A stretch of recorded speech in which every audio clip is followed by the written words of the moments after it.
네, 시간이 되었으므로 이 할렐루야 찬양대 송행에 맞춰서 묵상 기도하심으로 주일 2부 예배 하나님 앞에 드리도록 하겠습니다.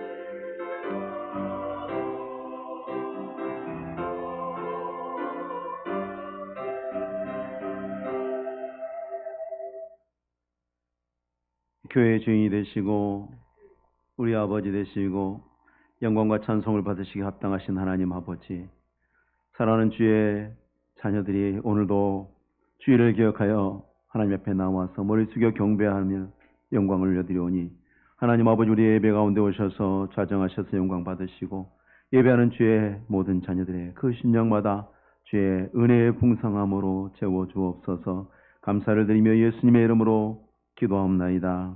아멘. 다 같이 나셔서 찬송가 25장 찬송하시겠습니다.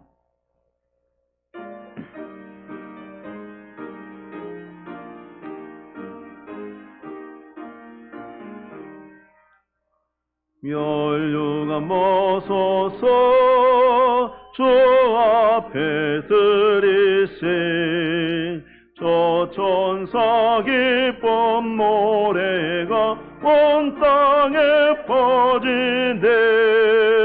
내오나 깨어서 주 찬송하여라. 온 백성 죄를 속하신 만왕의 왕일세. 멸류관 벗어서 주 앞에 들이세. 그 손과 몸의 상처가 영광 중 빛나네.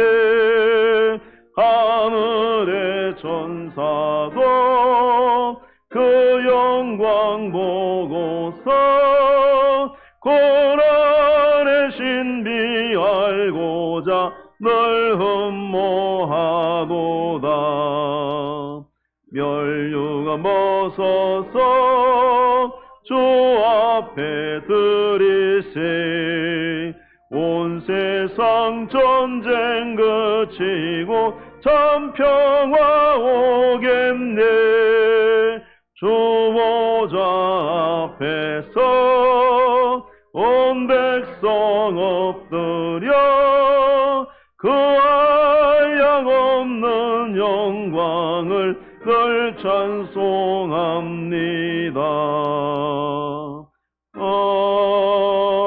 아멘. 성시교독 주보에 있는 65번 시편 149편 말씀 교독하겠습니다. 할렐루야, 새 노래로 여호와께 노래하며 성도의 모임 가운데서 찬양할지어다.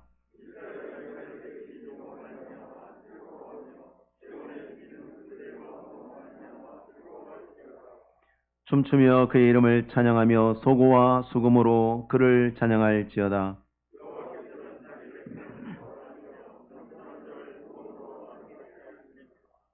성도들은 영광 중에 즐거워하며 그들의 침상에서 기쁨으로 노래할지어다.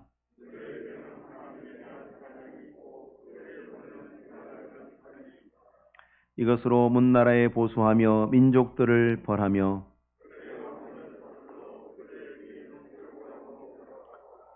같이 읽겠습니다. 기록한 판결대로 그들에게 시행할지로다. 이런 영광은 그의 모든 성도에게 있도다. 할렐루야. 아멘. 사도신경으로 신앙 고백하겠습니다. 전능하사 천지를 만드신 하나님 아버지를 내가 믿사오며 그 외아들 우리 구주 예수 그리스도를 내가 믿사오니 이는 성령으로 잉태하사 동정녀 마리아에게 나시고 본디오 빌라도에게 고난을 받으사 십자가에 못 박혀 죽으시고 장사한 지 사흘 만에 죽은 자 가운데서 다시 살아나시며 하늘에 오르사 전능하신 하나님 우편에 앉아 계시다가 저리로서 산자와 죽은 자를 심판하러 오시리라.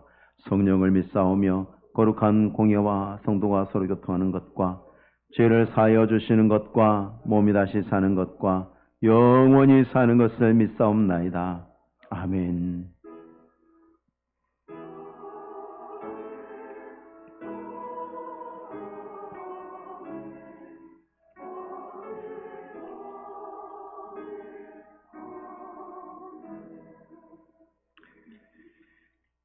같이 앉으셔서 찬송가 445장 찬송하신 후에 우리를 대표해서 송기성 장로님께서 기도하시겠습니다.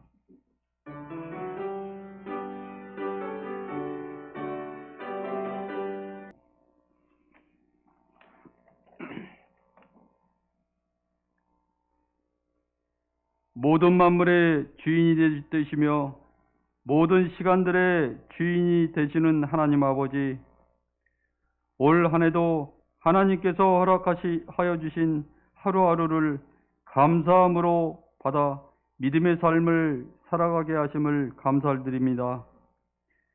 여호와를 자기 하나님으로 삼는 백성은 복이 있다고 고백한 다윗처럼 저희들의 죄로 인해서 십자가를 지신 예수님을 나의 주님으로 고백하며 예배의 자리로 나온 성도들에게 크신 은혜를 베풀어 주시옵소서.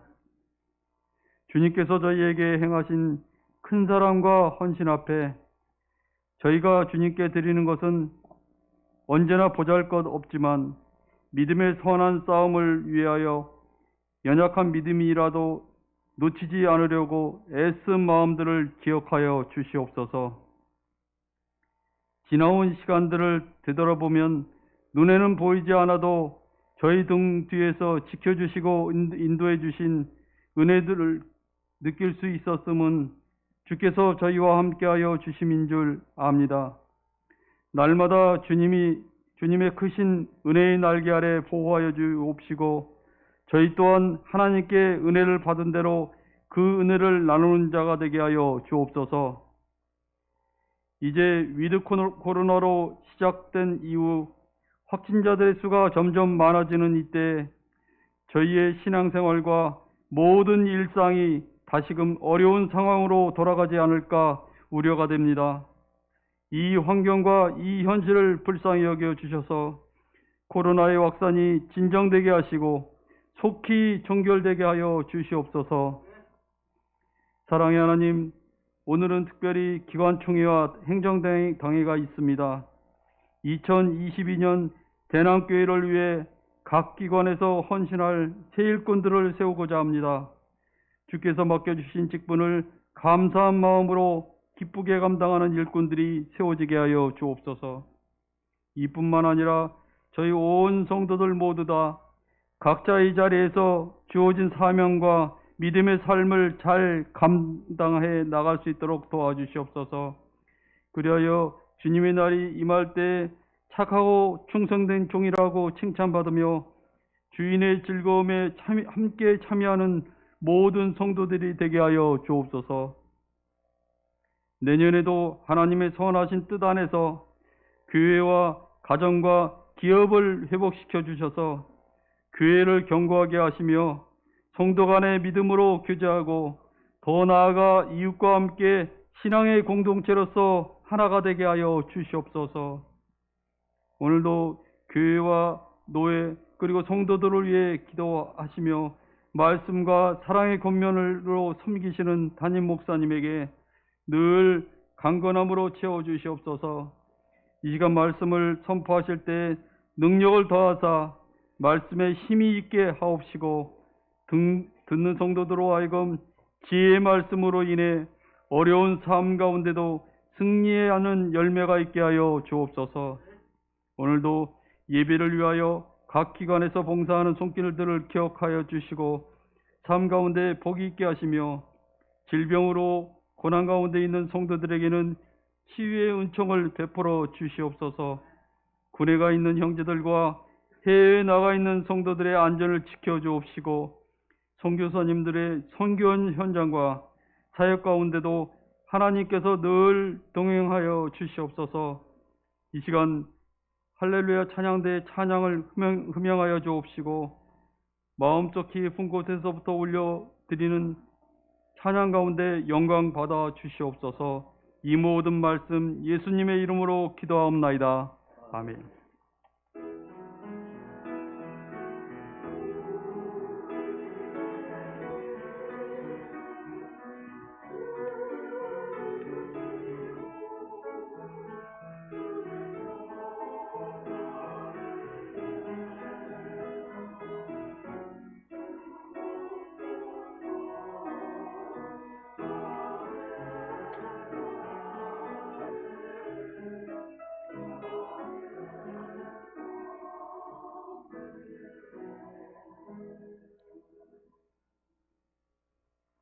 오늘 보실 말씀은 빌립보서 2장 12절에서 18절의 말씀입니다. 빌립보서 2장 12절에서 18절의 말씀, 신약성경 319페이지, 320페이지입니다. 빌립보서 2장 12절에서 18절의 말씀, 319페이지, 제가 봉독해 올리겠습니다. 그러므로 나의 사랑하는 자들아, 너희가 나 있을 때뿐 아니라 더욱 지금 나 없을 때에도 항상 복종하여 두렵고 떨림으로 너희 구원을 이루라. 너희 안에 행하시는 이는 하나님이시니 자기의 기쁘신 뜻을 위하여 너희에게 소원을 두고 행하게 하시나니 모든 일을 원망과 시비가 없이 하라. 이는 너희가 흠이 없고 순전하여 어그러지고 거스리는 세대 가운데서 하나님의 흠없는 자녀로 세상에서 그들 가운데 빛들로 나타내며 생명의 말씀을 밝혀 나의 다름질이 헛되지 아니하고 수고도 헛되지 아니하므로 그리스도의 날에 내가 자랑할 것이 있게 하려 함이라. 만일 너희 믿음의 채물과 섬김 위에 내가 나를 전제로 드릴지라도 나는 기뻐하고 너희 무리와 함께 기뻐하리니 이와 같이 너희도 기뻐하고 나와 함께 기뻐하라. 아멘. 봉기도 하겠습니다.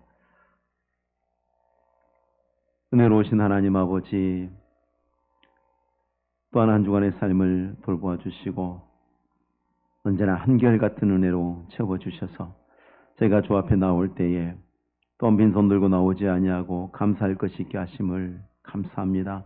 하나님 아버지, 사랑하는 주의 자녀들이 기도하며 준비하고 감사함으로 아버지 앞에 올려드리는 예물마다 주님 기쁘게 받아주시고 향기로운 예물 되게 하시며 하나님 아버지 기억하심으로 감사하는 자들을 또한 복 주실 때에 그들의 삶에 그 은혜의 풍성함이 날마다 그치지 않는 복이 되게 하옵소서.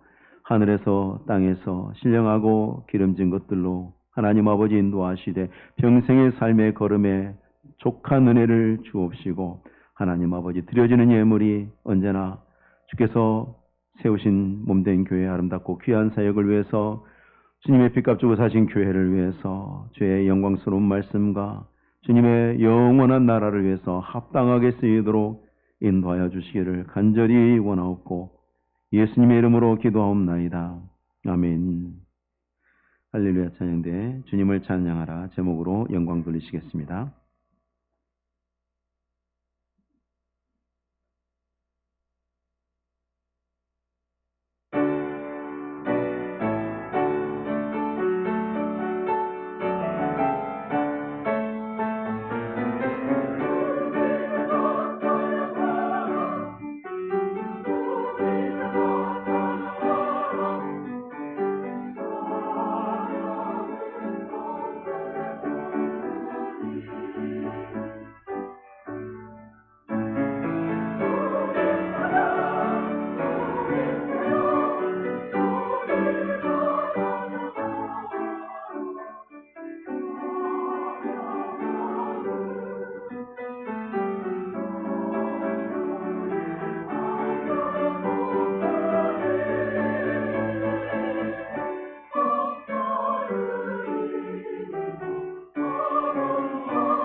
그리스도의 복음이 죄인들에게 던져주는 희망의 메시지, 그리고 해방의 메시지, 누구든지 차별당하지 않고 오직 믿음으로 구원 얻는 소식이죠.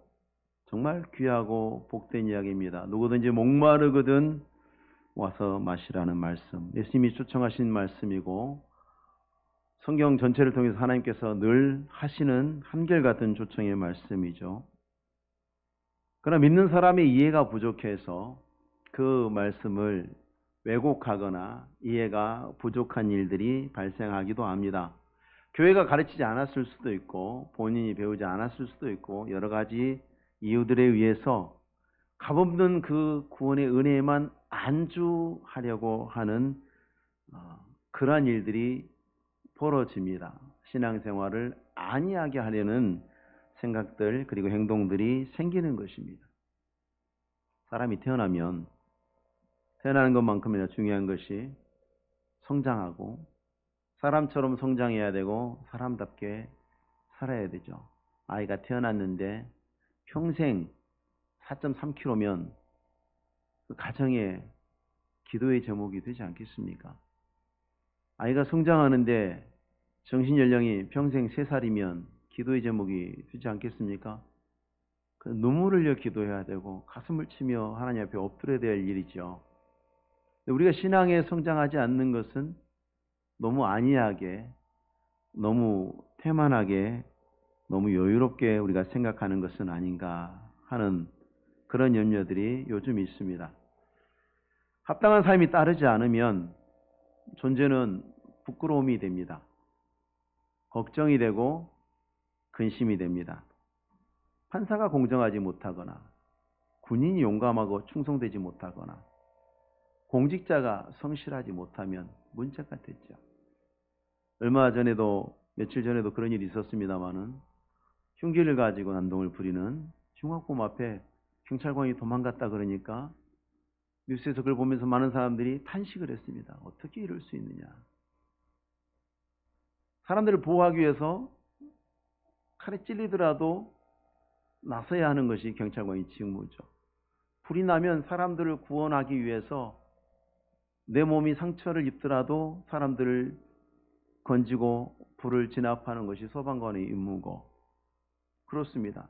근데 그게 안 되면 비난을 받습니다. 그리고 그 일이 부끄러운 것이라고 사람들은 생각을 합니다. 국가도 마찬가지죠. 국력에 비례해서 그에 따른 기대치가 있습니다. 그것을 보여줘야 하는 거죠. 근데 그렇게 못하게 되면 부끄러운 것이 됩니다. 우리 이웃 나라들도 알습니다만 세계 2위, 3위의 강국들입니다. 근데 자랑스럽지는 않습니다. 본인들은 자랑스러워하지요. 근데 다른 사람들이 동의해 주지 않습니다. 한 나라는 가지고 있는 권력을, 그 패권을 다른 사람들이 혐오하고 지탄하는 무법한 폭력이 되게 하고 있고, 한 나라는 70년 전에 전쟁했던 그 상태로 돌아가려고 몸부림을 치고 있고, 그걸 보면서 잘한다고 누가 박수를 칩니까? 제 역할을 못한다고 비난을 하지요. 오늘날도 마찬가지입니다. 세상 사람들이 하나님은 훌륭하시다, 예수는 존경한다 하는데 교회는, 목사는, 성도는 안 그렇다라고 말을 합니다. 그것은 곧 한국 교회의 문제가 성화의 문제, 삶의 문제에 심각한 오류가 존재하고 있다는 것을 우리는 발견해야 됩니다. 그런 자기 성찰이 있어야 합니다. 교회를 향한 세상의 비난의 대부분은 우리가 전하는 복음 때문은 아닐 것입니다. 오직 예수를 믿음으로 구원 얻는 복음 때문에 세상에서 교회를 비난할 정도로 그렇게 심오하지 않습니다. 세상이 비난하는 것은 왜 그렇게 유일신 사상을 고집하느냐, 왜 그렇게 예수만 믿어야 된다고 하느냐, 그런 비난이 아니라 우리 귀에 들려오는 비난은 어떤 것입니까? 교회가 왜 그래? 예수 믿는 사람들은 왜 그래? 그런 이야기가 들려옵니다. 굉장히 간단하고 단순한 문제죠. 삶의 문제가 있는 것입니다. 교회의 삶이, 성도의 삶이 존경스럽지 않아서 생기는 것들이라는 사실을 우리는 솔직하게 인정해야 합니다. 우리가 TV에서 보여지는 이상한 사람들의 이상한 행동들, 이상한 목사들, 이상한 교인들의 이상한 행동들을 보면 저게 하나님이 저렇게 가르치셨는가? 몽둥이도 나오고 거친 말과 거친 행동들이 뉴스에 여과 없이 방영이 됩니다. 그걸 보면서 대부분의 교회들은 그렇게 하지 않는데도 불구하고 그런 모습들이 사람들 속에는 각인이 되는 거죠. 교회 저렇구나. 사도 바울은 신자들에게 그리스도 예수의 마음을 품어라 강력하게 권합니다. 그리고 그리스도의 마음이 무엇인지 우리 본문 바로 앞부분에 2장의 앞부분에 설명을 쭉 하면서 이제 본문은 어떻게 시작합니까? 그러므로 사랑하는 자들아 너희 구원을 이루라. 그러니까 우리의 삶, 우리가 구원을 이루어가는 우리의 성화의 삶에 정말 제일 첫 번째 중요한 출발이자 가장 중요한 근거와 토대는 그리스도의 마음을 품는 거죠. 자신의 구원을 이루어가는 삶을 산다는 것은 그리스도의 마음을 품는 것에서부터 시작하는 거죠. 우리가 예수 그리스도를 나의 구주로 믿고 구원을 받았을 때 하나님께서 그리스도의 마음을 다 부어주셨습니다. 모든 성도들에게.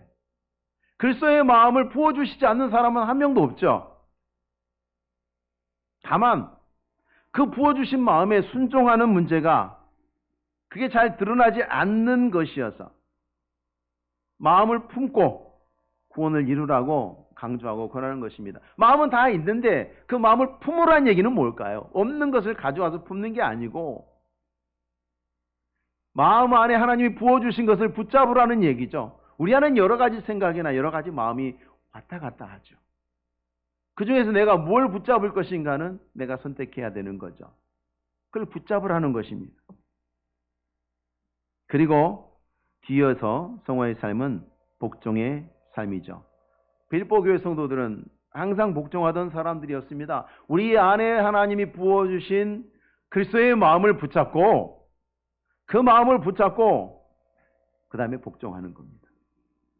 마음이 먼저고 그 다음에 붙잡고 그 다음에 말씀에 복종하는 거죠.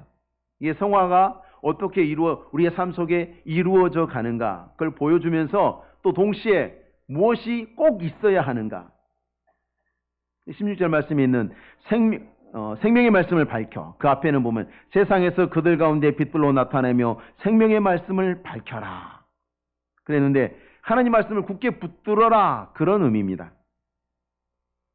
하나님의 말씀이 배제된 성화의 삶이라는 것은 상상할 수 없습니다. 말씀을 알지 못하고 또 말씀을 가까이 하지 않고 말씀을 배우지 않고 그러면 성화의 삶을 사는데 이미 실패하고 있는 것으로 알아야 됩니다. 어떻게 안 배우는데 여러분 공부 안 하고 시험 잘 볼 수 있는 공부를 열심히 해도 시험을 못 봐요. 공부를 안 하면 무조건 시험을 못 보게 돼 있어요. 그래서 우리는 그걸 알기 때문에 우리의 자녀들에게 손주들에게 맨날 뭐라고 얘기합니까? 공부해라 공부해라 공부해라. 여러분 말씀 안 배우고 어떻게 하나님의 뜻대로 삽니까? 마음속에 하나님 말씀 분별이 안 되는데 어떻게 하나님 뜻대로 삽니까? 길을 모르는데 어떻게 길을 갑니까? 요즘 내비게이션이 다 길을 알려줍니다마는 길을 모르고는 길을 갈 수가 없습니다. 길을 알고도 잘못 가요. 때로는. 길을 알고도 잘못 가는데 모르고 어떻게 갈 수 있습니까? 정말 우리는 말씀 배우는 일에 열심을 다해야 됩니다. 자녀들에게는 시험 잘 보기 위해서 열심히 공부해야 되고 공부하는 거 모습 보면서 흐뭇해하고 그러면서 나는 신앙생활 잘하기 위해서 공부 안 해요. 말씀 배우지 않고 말씀 읽지 않고 기도하지 않고 뭔가 잘못된 거죠. 우리가 생각해도 앞뒤가 맞지 않는 것 같습니다. 성도들이 왜 성화의 삶을 사는데 성공적이지 못하고 실패할까? 많은 이유들이 설명될 수 있습니다만 본문에서는 두 가지로 정리를 합니다. 왜 나는 거룩한 하나님의 백성답게 사는데 실패하고 있을까? 첫 번째가 하나님에 대한 두렵고 떨리는 마음이 없는 거죠. 곧 경외하는 마음이 없습니다. 경외하는 마음이 없으면 복종이 안 되죠. 여러분 전쟁 영화에 보면 가끔 이제 그 옛날 전쟁 영화에 실제로 그런 일이 있었다고 하죠. 돌격해라 적을 향해서 근데 뭐 총알이 빗발치듯 날아오니까 안 가는 거예요. 전부 다. 나가면 죽을 것 같아. 그러면 뒤에서 포악한 상관이 기관총이나 권총을 들이대면서 돌격하지 않으면 직결 처단하겠다 그러면 그제서 뛰쳐나가죠. 왜 그럴까요? 간단한 공식입니다. 나가면 죽을 수도 있지만 살 수도 있어요. 죽을 확률은 높지만 여기 있으면 100% 죽어요. 그러니까 가는 거예요. 그 몇 프로의 확률을 보고 가는 거예요. 여기 있는 것보다 가는 것이 더 나아요. 조금 전까지는 여기 있는 게 더 나았는데 지휘관이 총 들이댄단 말이에요. 안 가면 다 죽이겠다. 실제로 죽여. 그러면 다 나갔죠. 두렵고 떨림으로 너희 구원을 이루라. 우리가 성화의 삶을 사는데 뭘 두렵고 뭘 떨리는가? 하나님을 두려워할 줄 알아야 된다는 거죠. 하나님이 얼마나 큰 은혜를 주셨고 내가 얼마나 큰 은혜를 받았는데 내가 하나님 앞에서 믿음으로 살지 않으면 내가 예수를 믿음으로 살면서 당하는 어려움이나 수고와 때로는 내가 계산해 봤을 때 있게 될 것 같은 손해보다 훨씬 더 큰 것이 될 거다. 하나님 앞에서 훨씬 더 내는 많은 것을 잃게 될 것이다. 그러면 성화의 삶이 훨씬 나은 선택이라는 것을 생각하게 되죠. 하나님을 참으로 두려워할 자로 알게 될 때에 순종하고 복종하게 됩니다. 우리에게 마음에 주신 그 하나님의 음성에 순종하고 복종하게 됩니다. 하나님이 얼마나 거룩하시고 내가 얼마나 무능하고 얼마나 악한데도 불구하고 하나님이 나 같은 사람을 어떻게 구원하셨고 내게 어떤 복을 주셨는가. 내가 믿음으로 살지 못하면 하나님 앞에서 하나님이 나를 어떻게 진노하실 것인가. 그걸 알아야 되죠. 그래야 하나님이 원하시는 삶의 모습대로 살아가게 되어 있어요. 그 현실을 직시해야 그 상황을 직시하게 될 때에 믿음으로 살게 되어 있습니다. 우리가 아는 성경에 등장하는 모든 믿음의 사람들은 다 그렇게 하나님을 경외하는 사람들이었어요. 좋은 뜻으로 하나님을 두려워하고 하나님 앞에 떨리는 마음으로 섬길 줄 아는 사람들이었습니다. 그런 마음이 가득했어요. 그래서 그들이 세상에서 믿음 때문에 말할 수 없는 고난을 당하고 박해를 당하는 중에도 여전히 그들은 믿음으로 살아가는 힘 있는 신앙생활을 했죠. 다윗이 사울왕에게 쫓겨서 동굴을 전전하고 광야를 전전하고 그러는 가운데도 다윗의 주옥 같은 시편들은 전부 다 상당히 많은 시편들이 그 고난의 시기에 만들어진 것들이에요. 그 고난 중에도 여전히 하나님을 경외하며 살았죠. 욥은 다 뺏겼잖아요. 가진 것도 뺏기고 자녀들도 뺏기고 건강도 뺏기고 안 뺏긴 게 없어요. 목숨 빼놓고는 간신히 붙어있는 목숨 빼놓고 다 잃었는데도 불구하고 우리가 욥기를 읽다 보면 하나님을 경외하는 마음이 변함이 없습니다. 바울과 실라도 빌립보 감옥에서 억울하게 복음 전하다가 억울하게 맞고 감옥에 갇혔고 그런데도 하나님 내가 주를 위해서 선한 일을 하는데 왜 이렇게 어려움을 당합니까? 왜 이렇게 고난을 당합니까? 왜 이런 대접을 받아야 합니까? 하지 않고 여전히 기도하고 찬송하죠. 하나님을 경외하기 때문에 가능한 일입니다. 뿐만 아니라 두 번째로 본문에서 경고하고 있는 것은 첫 번째는 두렵고 떨림이죠. 좀 적극적인 거고 두 번째는 좀 약간 소극적입니다만 14절에 모든 일을 원망과 시비가 없이 하라. 요게 우리 신앙생활을 가로막습니다. 원망은 하나님을 향한 것이죠. 자, 하나님을 경외하지 않으면 뒤따라오는 게 원망이에요. 하나님이 만만하죠. 그래서 하나님을 원망하기 시작합니다. 이스라엘 백성들이 출애굽할 때 생각해 보십시오. 여러분 요즘은 이제 코로나 때문에 한 2년 동안 여러분 꼼짝달싹을 못 하셨죠. 보통 해외여행 가면 짐 보따리가 커요, 작아요? 크잖아요. 가방 뭐 이게 두 개나 되고.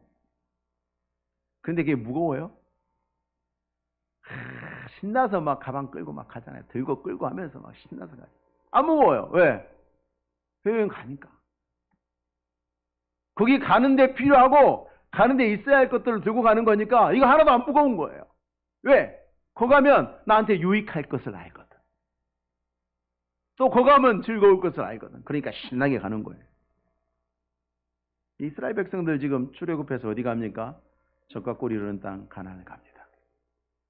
가나안에 가는데 물 좀 부족하면 물 없다 원망하고, 고기가 없다 원망하고, 외가 없다고 원망하고, 부추가 없다고 원망하고, 먹을 것 주면 만나가 맛이 없다고 원망하고, 무슨 애굽에서 무슨 호텔에서 호텔 스위트룸에서 살다 오신 분들처럼 그렇게 불평이 많아요. 그냥 저렇게 보세요. 처음부터 끝까지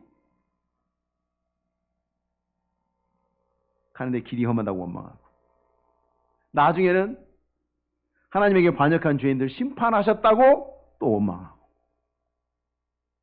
그 사람들 때문에 그 사람들 내버려뒀으면 자기들까지 다 죄에 물들어서 죽었을 판인데, 민수기 1장 보니까 백성이 모세와 다투어 말하여 이르되 우리 형제들이 여호와 앞에서 죽을 때에 우리도 죽었더라면 좋을 뻔하였도다. 원망의 극치죠. 은혜가 없으면, 하나님을 경외함이 없으면 하나님을 원망하고, 그 다음에 그 원망이 어디로 이어집니까? 그 다음에 시비로 이어지는 거예요. 시비는, 원망은 하나님한테 하는 거고요. 시비는요, 다른 성도들한테 하는 거예요. 논쟁한다는 거죠. 틈만 나면 싸우려고 들고, 따지고, 별것 아닌 것 같고 다툼 만들고. 하나님한테 불만이 많으니까 하나님의 백성들한테도 불만이 많은 거예요. 여러분, 모세는 하나님을 경외하는 사람이었죠.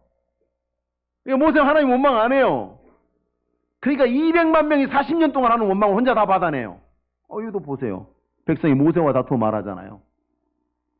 하나님한테 하는 원망 다 모세한테 다 했어요. 모세한테.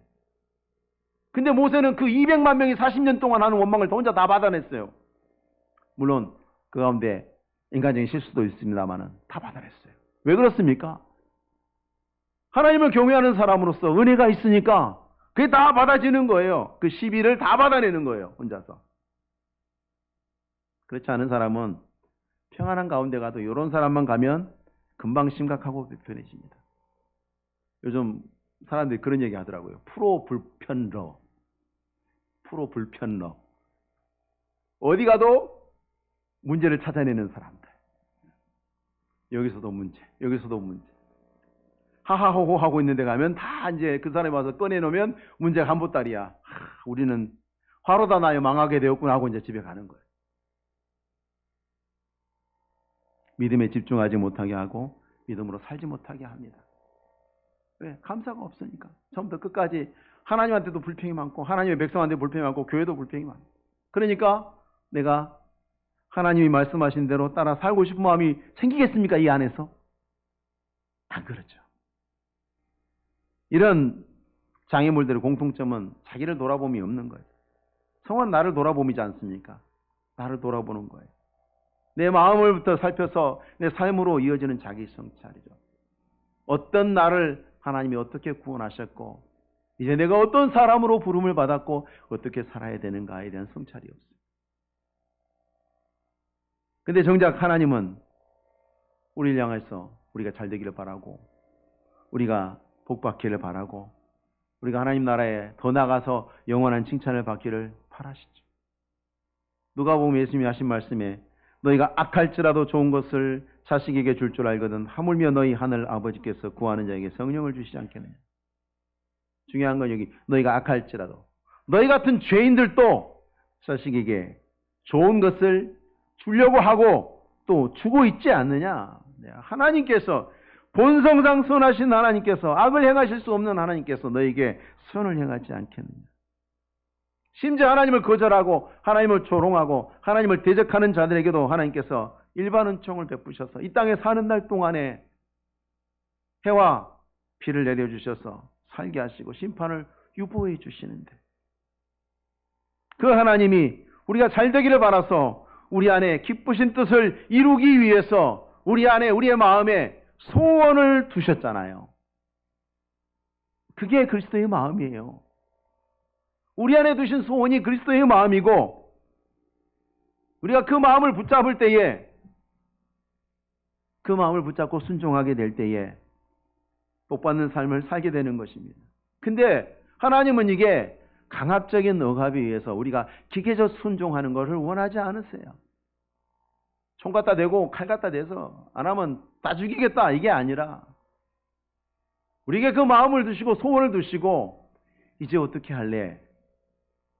우리가 자발적으로 그 원함을 따라서 우리가 자발적으로 기쁘게 감당하기를 원하시는 거죠. 13절 말씀 보십시오. 13절 말씀. 같이 한번 읽어보겠습니다. 13절 시작. 너희 안에 행하시는 이는 하나님이시니 자기의 기쁘신 뜻을 위하여 너희에게 소원을 두고 행하게 하시나니. 하나님 좋자고 하는 게 아니라 하나님의 기쁜 뜻은 자녀들이 잘 되는 거죠. 여러분이 뭘 좋아하십니까? 자녀들 잘 되는 거 좋아하시지 않습니까? 예수님 말씀하셨잖아요. 너희가 죄인이어도 그러는데 하나님은 어찌하시겠습니까? 하나님의 기쁘신 뜻은 우리의 복이죠. 그래서 소원을 두셨는데 그 원함은 그리스도의 마음이고 장차 나타날 영광과 좋게 비교할 수 없는 현재 고난에 두려워하지 않고 나를 낮춰서 하나님께 복종하는 그 마음이죠. 그래서 우리가 하나님의 말씀을 따라서 순종해야 한다고 감동하시는 성령의 음성을 우리가 붙잡게 될 때 비로소 하나님이 기뻐하시고 복 주시는 삶을 살 수 있는 것입니다. 그래서 에베소서에 성령 근심하게 하지 마라. 자녀들이 복받지 못할 일을 하게 되면 망하게 되는 길로 가는 것 같으면 부모들이 근심하고 걱정하죠. 삶의 경험을 통해서 아니까 저러면 안 될 것 같은데 우리 아들이 우리 딸이 저렇게 고집해서 가는데 밤잠이 옵니까? 잠이 안 오죠. 부모들이 근심하느라고 잠을 못 잡니다. 성령의 마음을 근심하게 하는 것, 우리 안에 주신 하나님의 마음을 근심하게 하는 것, 그게 잘못되는 것입니다. 우리가 그 말씀을 잘 따라서 하나님이 주신 소원을 잘 따라서 순종하게 되면 말씀대로 공짜가 없습니다. 하나님 나라에 공짜가 없다는 것 뿌린 대로 거둔다는 말씀이죠. 그건 공의예요. 그건 정의로운 것입니다. 그리스도의 공로로 우리가 구원을 받듯이 우리의 삶을 통해서 상을 받을 것입니다. 하나님의 뜻을 따라서 내가 맨날 삶의 방향을 결정하고 행동을 결정하고 실행하고 그런 성화의 삶은 반드시 선한 열매를 맺습니다. 뒤따라옵니다. 하나님 공평하시니까요.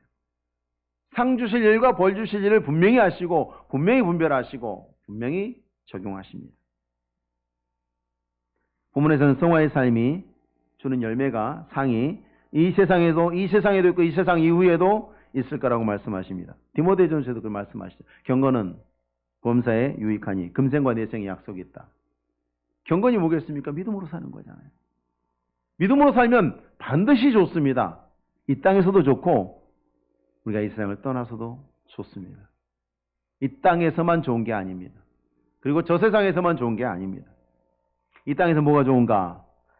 하나님의 흠없는 자녀로, 빛의 자녀로 나타나죠. 그게 15절 말씀입니다. 보십시오. 이는 너희가 흠이 없고 순전하여 어그러지고 거스르는 세대 가운데서 하나님의 흠없는 자녀로 세상에서 그들 가운데 빛들로 나타내며 뭐 이게 뭐라고 싶은데 자, 예수님께서 제자들에게 너희는 세상의 빛이고 소금이다 그렇게 말씀하셨죠. 이미 세상의 빛이라고 말씀하셨습니다. 문제는 뭐냐면 가리워지는 게 문제죠. 우리 안에 하나님의 마음을 두셨다고 그랬잖아요. 우리 안에 다 소원을 부어 두셨어요. 근데 그게 가리워진다는 것입니다. 등을 켜서 말 안에 두지도 않고 어디 숨겨두지도 않고 모든 사람이 보게 해라 그랬지 않습니까? 빛이 가리워지지 않도록 하라. 이같이 너희 빛이 사람 앞에 비치게 하라. 그것은 우리 몫입니다. 그런데 흠없는 자녀가 된다는 말씀이 무엇일까? 여러분, 흠 없어질 수 있나요? 정말? 우리가 노력하면 죄가 없는 완전한 상태에 도달할 수 있습니까? 그럴 수 있나요? 그럴 수 없습니다. 여러분 지금 예배 정말 완전하게 드리고 계시나요? 저는 정말 완전하게 하나님 말씀을 선포하고 있을까요? 여러분 기도할 때 완전한 심령으로 기도하십니까? 기도할 때 온갖 잡생각 안 드세요? 잡생각 드시죠. 예배 말씀을 듣는 중에도 온갖 잡생각 드시죠. 그렇습니다. 그게 사람입니다. 온전하지 않습니다. 하나님 앞에 헌금 드리면서 헌금 봉투에 헌금 담을 때도 우리는 온갖 잡생각을 합니다. 이상한 생각들을 합니다. 때로는 아깝기도 하고 내가 뭐 하나 싶기도 하고 하기 싫기도 하고 근데 내가 목사인데 장로인데 권사인데 안 할 수는 없고 에이 하면서 하기도 하고 온전치 않아요. 구약 성경에서 하나님께 드리는 제물을 하나님이 흠없는 제물을 드리라 하셨잖아요. 근데 그게 하나님께 드리는 뭐 소가 양이 뭐 거룩합니까? 죄 없이 온전하다는 그런 의미로서가 아니라 하나님이 정하신 제물의 기준에 부합하다. 하나님이 기준에 부합하다. 그런 의미입니다. 그러면 하나님께서 우리에게 뭘 원하시는가? 말씀을 따라서 사는, 또 살고자 하는, 그 살고자 함으로 살아내는 그것을 흠없다고 하시는 거예요. 세상에서 어그러지고 거스리는 세대 가운데 빛으로 나타난다는 것은 일단은 사람들에게 비난받을 것이 없는 거죠. 성령의 열매는 금지할 법이 없다고 그랬잖아요. 일단은 예수를 잘 믿으려면, 신앙생활을 잘하면 사람들에게 저 사람 참 괜찮은 사람이라고 칭찬받는 거예요. 불신자들이 봐도 저 사람 참 괜찮다, 사람이 됐다, 인정받으셔야 돼요. 세상 사람들이 못됐다 그러면 신앙생활 잘못하고 있는 거예요. 교회에서는 어떻게 할지 몰라도. 밖에서 저 사람 교회 장로라는데, 목사라는데, 권사라는데 사람 참 못됐다 그러면 잘못하고 있는 거예요. 세상 사람들 가운데 이미 빛이 아니에요. 그러나 우리가 말씀을 따라 살면 비난받을 것이 없습니다. 정말 말씀을 따라 살면. TV에 나와서 교회를 수치스럽게 하고, 목사를 수치스럽게 하고, 장로를 수치스럽게 하고, 성도들의 이름을 욕되게 하는 사람들의 그 말과 행동들이 어떻습니까? 정말 하나님이 마음을 감동해서 그래서 나오는 것 같습니까? 아니잖아요. 그겁니다, 바로. 하나님이 원하시는 것. 우리가 말씀을 따라 살고, 정말 하나님의 음성에 귀를 기울이고 그 말씀의 인도하심을 붙잡고 살아가게 되면 사람들이 고개를 끄덕이게 돼 있어요. 왜냐하면 사람들도 예수나 하나님에 대해서는 유감이 없어요. 교회 유감이 많고 신자들에게 유감이 많지. 주의 말씀이 우리 가운데서 드러나면 당연히 빛이 드러나겠죠. 물론 부족함이 있습니다. 그러나 빛은 빛입니다.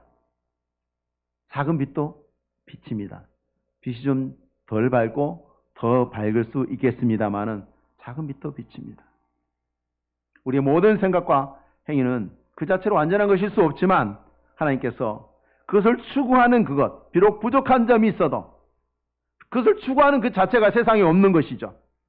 하나님 말씀은 세상에 없는 것이기 때문에 그 말씀이 우리에게서 드러나게 될 때 그 빛이 되는 것이고, 그것이 하나님이 드러나는 선한 통로가 되어서 우리가 이렇게 쓰임을 받을 때 우리 자신의 삶도 하나님의 선한 은혜의 열매가 가득하게 되는 것입니다. 그것이 첫 번째 소득입니다. 두 번째 소득은 심판날에 자랑할 것이 있죠. 이 세상 후에.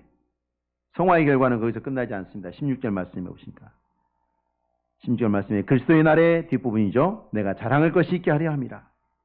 사도 바울이 빌립보 교회 성도들을 가르쳤어요. 그런데 가르치는 사람이 자랑할 정도면 그 사람은 당연히 더 자랑할 것이 있겠죠. 자랑한다는 것은 뭐겠습니까? 하나님이 칭찬한다는 뜻입니다. 하나님이 칭찬한다는 것은 하나님이 상 주신다는 뜻이에요. 이 세 가지가 같이 가는 거죠.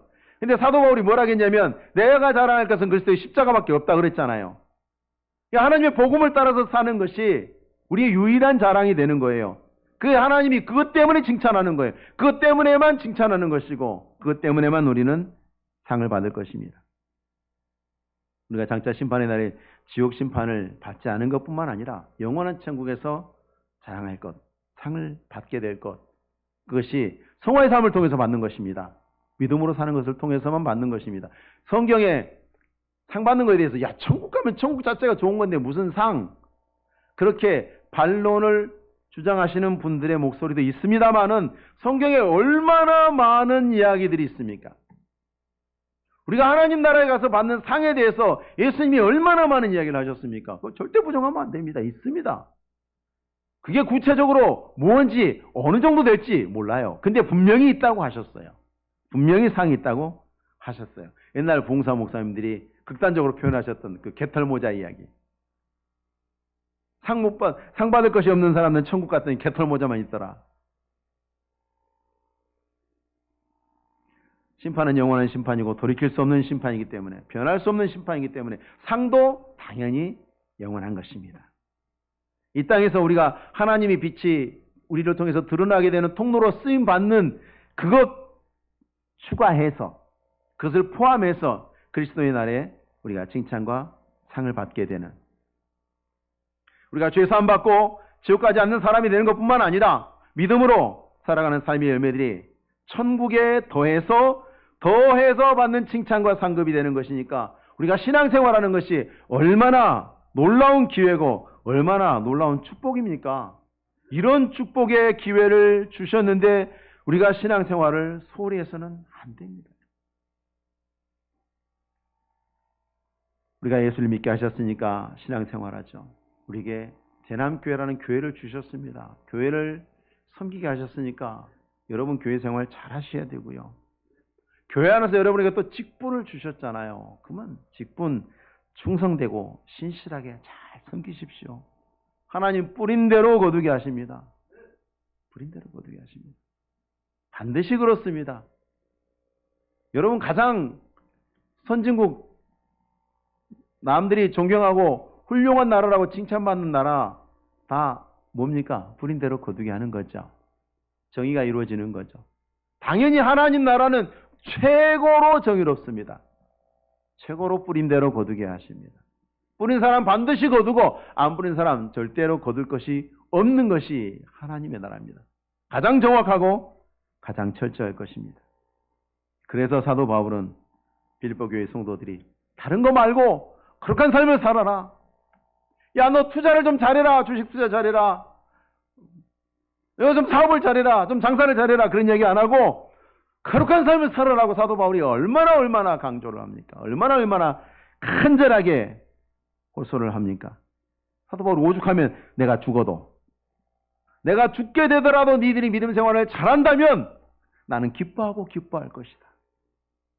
17절에 만일 너희 믿음의 재물과 섬김 외에 내가 나를 전제로 드릴지라도, 전제로 드린다는 건 죽는다는 뜻이죠. 포도주가 피를 상징하지 않습니까?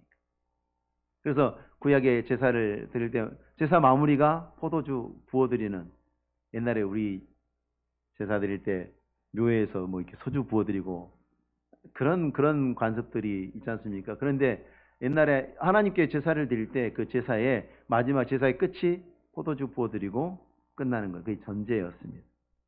그러니까 죽음을 의미했죠. 끝을 의미했어요. 근데 그거보다 더 값진 일이 없기 때문에 내가 죽더라도 니들이 그렇게 복을 받고 온 교회가 모든 성도들이 한 사람도 빠짐없이 하나님 앞에 복 받고 상 받았으면 너무 좋겠다. 사도 바울이 그렇게 이야기하면서 나만 그러지 말고 너희도 그랬으면 좋겠다. 18절에 이와 같이 너희도 기뻐하고 나와 함께 기뻐하라. 그걸 기뻐하라. 믿음 생활 잘해서 하나님께 상 받는 것을 기뻐해라. 그냥 자원하는 것을 뛰어넘어서 기뻐함으로 가장 최고의 적극성을 표현한 거죠. 기뻐한다는 거. 정말 사모하고 그렇게 해야 그 상을 받았으면 좋겠다. 왜? 그럴 만한 가치가 있는 유일한 것이니까. 그럴 만한 가치가 있는 유일한 것이니까. 여러분 세상에서 재물을 많이 모으고 많이 가지고 있는 것이 복이 아니라고 제가 늘 말씀드리잖아요. 목사님 돈 안 벌어봐서 그런지도 모르겠다. 그렇게 말씀하실 줄 모르겠습니다. 제 얘기가 아니고 야고보서 말씀에 자, 들으라. 너희 중에 말하기를 오늘이나 내일이나 우리가 어떤 도시에 가서 거기서 1년을 머물며 장사하여 이익을 보리라. 다 나오죠. 여기에 자, 누가 언제 어디서 무엇을 어떻게 왜 다 나오죠. 자, 육하 원칙에 의해서 내일의 계획을 세웁니다. 그리고 그 계획의 목적은 이익 추구죠. 오늘날 사회가 하고 있는 모든 일들이 다 이렇습니다. 그러는 사람들에게 주님 말씀하시기를 내일 일을 너희가 알지 못하는도다. 너희 생명이 무엇이냐. 너희는 잠깐 보이다가 없어지는 함께니라. 너희가 도리어 말하기를 주의 뜻이면 우리가 살기도 하고 이것이나 저것을 하리라 할 것이거늘 이제도 너희가 헛하는 자랑을 하니 그러한 자랑은 다 악한 것입니다. 주의 뜻이면 이것을 하고 저것을 하리라. 이걸 보지 말라는 뜻이 아니고 하나님의 뜻을 따라서 모든 것을 하라는 거죠. 그게 빠지면 안 된다는 것입니다. 신앙으로 돈도 벌고 신앙으로 뭣도 하고 믿음으로 하나님의 말씀을 따라서 그 모든 일을 하라는 것입니다. 그래야 그것이 마땅한 것이고 상이 되는 것인데 그것 자체를 추구하면 재물을 추구하고 건강을 추구하면 그게 내 손에 있습니까? 믿음으로 사는 건요 언제나 우리 손에 있어요. 근데 재물은 빠져나가기도 하고. 여러분 평생 부자인 사람 보셨어요? 평생 아프기만 한 사람, 평생 건강한 사람 보셨어요? 거의 그런 사람 없죠. 있기도 하고 없기도 합니다. 그러나 그런 그 수많은 질곡 가운데 그 수많은 우여곡절 그 수많은 고비를 지나는 동안에도 믿음으로 산 것들은 여기 손에서 안 빠져나갑니다. 손에서 바람 새듯이 빠져나가는 것들은 세상 것들이고 믿음으로 사는 것들은 여러분의 자녀 소득으로 영원히 남아있는 거예요. 그건 없어지지 않습니다. 투자 잘못해서 속상해하고 잘못 드시는 분들 돈은요 다시 벌 기회가 있죠. 만회할 기회가 있어요. 그런데 여러분 지나간 기회는 돌아오지 않습니다. 신앙생활을 잘 하지 못한 날들은 다시 내게 돌아오지 않아요. 그 날들은 그건 복구할 방법이 없습니다. 본방사수란 말이 있더군요. 본방사수 안방을 지킨다는 뜻이 아니죠. 뭡니까? 본방사수. 본방은 사수하면서 예배는 녹화방송 보시는 분들 회개하셔야 돼요. 집에서 녹화방송으로 예배 보시는 교회를 생방으로 하나님 앞에 교회를 예배를 본방사수를 하셔야죠. 드라마는 집에 가서 녹화방송 보시더라도 신앙생활에 있어서 앞뒤를 놓치지 마십시오. 정말 중요한 걸 놓치지 마십시오. 하지 말라는 게 아니고 뭐가 중요한지 뭘 밑에 토대에 두어야 되는지를 착각하지 말라는 것입니다. 전도서 12장 말씀 들을 때마다 도전이 되는 말씀이죠. 너는 청년의 때에 너의 창조주를 기억하라. 곧 곤고한 날이 이르기 전에 나는 아무 낙이 없다고 할 해들이 가깝기 전에 해와 빛과 달과 별들이 어둡기 전에 빛 위에 구름이 다시 일어나기 전에 그리하라. 청년의 때에 하루라도 젊을 때에 시간이 있을 때에 기회가 있을 때 신앙생활 열심히 하라는 것입니다. 예배 열심히 참여하시고 기도하시고 말씀 배우고 말씀 따라 사는 일을 여러분의 가장 큰 재산으로 삼으십시오. 하나님 앞에서 믿음으로 사는 일에 무엇을 하든지 먹든지 마시든지 믿음으로 사는 일에 온 마음을 다하는 사람이 진짜 부자인 줄 믿으시기 바랍니다. 기도하겠습니다. 하나님 아버지, 우리가 뭔가를 얻고자 온갖 노력을 몸부림을 치며 삽니다. 그러나 먹든지 마시든지 우리가 해야 할 일은 주께서 우리 안에 주신 소원 그리스도 예수의 마음을 붙잡고 그 말씀을 따라 순종하고 그 말씀이 우리의 삶의 선한 열매가 되고 세상의 빛이 되므로 그 시장자 주님 앞에서 우리의 자랑이 되고 하나님의 칭찬이 되고 영원한 상이 되는 이 놀라운 축복의 기회들이 오늘 있을 때에 오늘 최선을 다해서 열매를 맺게 하시고 우리의 지나가는 날들이 지나가는 날 수만큼 우리에게 상이 되고 기쁨이 되고 자랑이 되고 긍지가 되게 하옵소서. 믿음으로 사는 자들이 참으로 가장 주 앞에 부유한 자인 줄 믿사오니 우리 모든 성도들이 다 한 사람도 빠짐없이 믿음의 부자 되게 하옵소서. 예수님의 이름으로 기도하옵나이다. 아멘. 찬송가 436장입니다.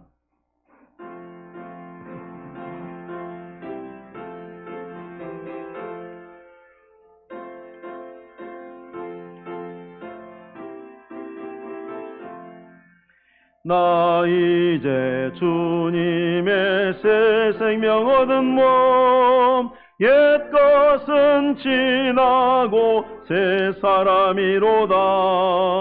그 생명 내 맘에 강같이 흐르고 그 사랑 내게서 해같이 빛난다.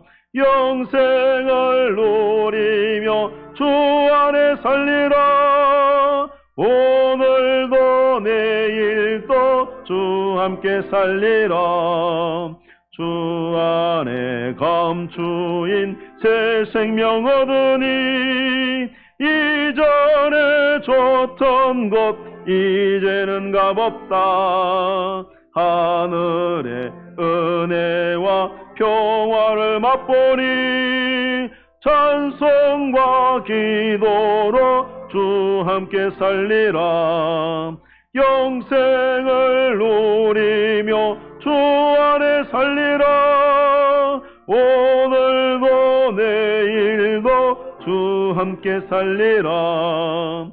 산천도 조목도 새 것이 되었고 죄인도 원수도 친구로 변한다. 새 생명 얻은 자 영생을 누리니 주님을 모신 맘 새 하늘 이로다.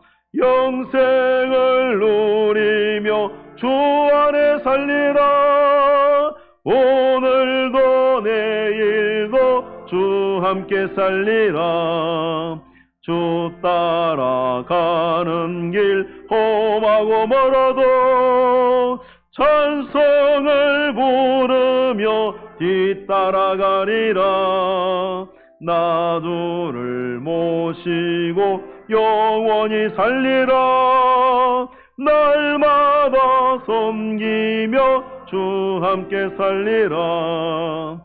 영생을 누리며 주 안에 살리라. 오늘도 내일도 주 함께 살리라. 아멘. 광고 드리겠습니다. 금요 기도회 이번 주에도 금요일날 저녁에 기도합니다. 많이 오셔서 기도하시기 바랍니다. 오후 예배 마치고 본당에서 바로 2022년을 준비하는 행정당회로 모이겠습니다. 그리고 예배 안내표 보시고 좌석수 50%까지 예배에 참여하실 수 있고요. 우리 성도들도 거의 대부분 백신을 맞으신 걸로 알고 있습니다만은 꼭 표시된 좌석 아니어도 가족들은 같이 앉으실 수 있고요. 또 한 칸 이상 떨어지시면 꼭 표시에 구애받지 않고 편하게 앉으셔서 예배 드리실 수 있습니다. 그리고 이제 주일학교 보시고요. 그리고 교육 안내 보시면 구역장 교육은 물론 아무나 들어오실 수 없습니다만은 교리 기본 과정이나 심화 과정은 누구나 들어오실 수 있습니다. 이 각각의 과정, 각각의 시간들이 다 독립적으로 진행이 되는 공부이기 때문에 아무 때나 들어오셔서 한 30분 정도 진행하거든요. 참여하셔서 들으실 수 있습니다. 그냥 강의 듣듯이 들으시면 되는 거니까 큰 부담이 없을 줄로 생각이 되고요. 사무실에 늘 말씀하시면 바로바로 주소로 보내드리면 카톡이나 이렇게 그 링크 들어오시면 바로 유튜브로 해서 보실 수가 있습니다. 그리고 오늘 기관총회 오늘까지 모여주시고 결과를 알려주시면 이따가 행정당회 할 때 기관총회 결과 반영해서 당회에서 조율하도록 하겠습니다. 은혜로운 동행 기도운동이 총회에서 기도운동을 하고 있는데요. 화요일날, 목요일날 일정이 있습니다. 관련되신 분들은 많이 참여해 주시고요. 그리고 방역지침 따라서 솔선수범해 주시고 개인 방역에 또 솔선수범해 주시고요. 그래도 지금 교회 예배 우리나라에 거의 한 5만 개 가까운 교회가 있는데 지금 교회에서는 이제 거의 집단 감염이 나오지 않고 있죠. 이제 집단 식사나 그런 것도 없이 일상적인 우리가 신앙생활을 통해서는 집단 감염이 이루어지지 않고 오히려 지금 학교에서는 감염자가 나고도 교회 학교에서는 감염자가 거의 나오지 않고 있습니다. 그래서 신앙생활에 너무 위축되지 마시고 예배생활, 신앙생활 성실하게 또 열심히 참여하실 수 있기를 바랍니다. 예배당 좌석 방역 작업 이번 주에는 6여전도에서 수고해 주시겠고요. 성경일독표 보시고 성경일독에 많이 참여해 주시고요. 그저께는 또 우리 성도님 중에 또 1년 동안 성경을 한 번을 필사하신 분이 또 오셔서 사인 받고 도장 받아 가셨는데 성경을 필사하는 것도 참 유익하고 은혜로운 기회라고 생각합니다. 하실 수 있는 분들은 또 해보실 수 있도록 또 권면을 드립니다. 우리 다 같이 나셔서 292장 주제 찬송 1절 찬송하시고 예배 마치도록 하겠습니다.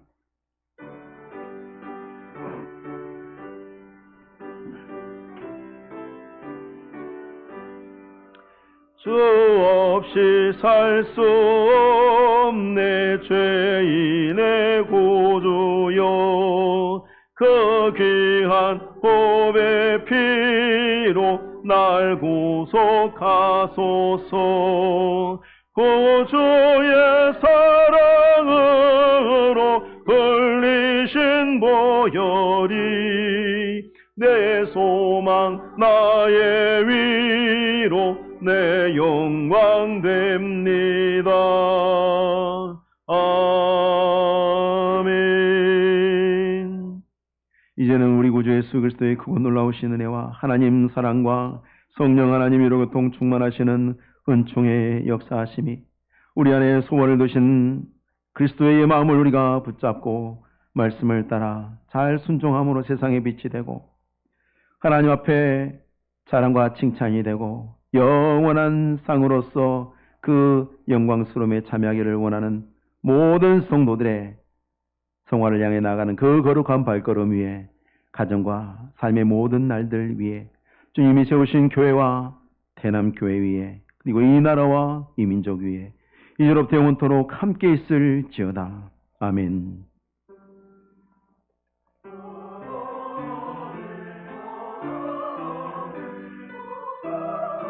미리 알려주세요.